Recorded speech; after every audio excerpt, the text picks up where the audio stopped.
Now a roux is just equal parts of fat and flour, but cooked to perfection, it can be a beautiful thickening agent for soups, stews, gumbos, and lots of other dishes. So come on with me on the journey of learning how to make the perfect roux.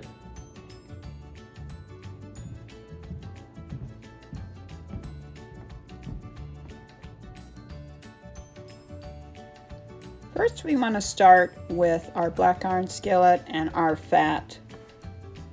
I'm using canola oil. You can use avocado or grapeseed oil. Now I'm going to start with some flour and probably add more as I go, because even though the recipe always calls for equal parts of fat and flour, that's not always equal.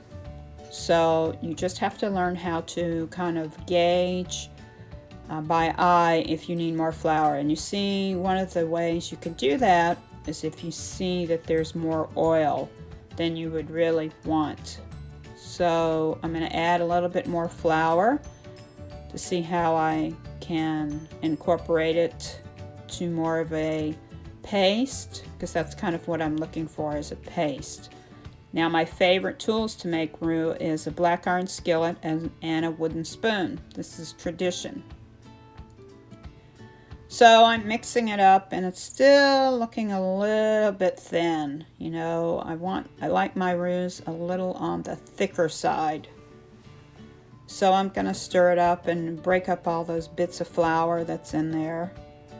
And I'm going to put just a little bit more in. So it's okay to put in as much as you need to in the beginning of the process. You don't really want to do this midway through. So that looks pretty good. You can see that I'm scraping the bottom of the skillet and it leaves a mark, kind of like when you coat the back of a spoon, similar sort of technique. I think this is good, and I'm just going to keep on stirring.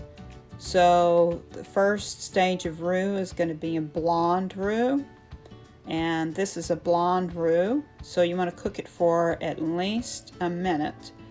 Then you will get to this stage, which will be the dark brown roux.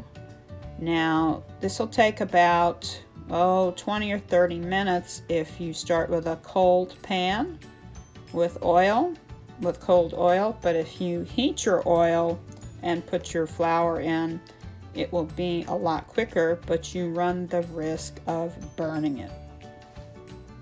So thank you very much, and I appreciate you checking in on my channel, and check out more recipes at arlenecoco.com.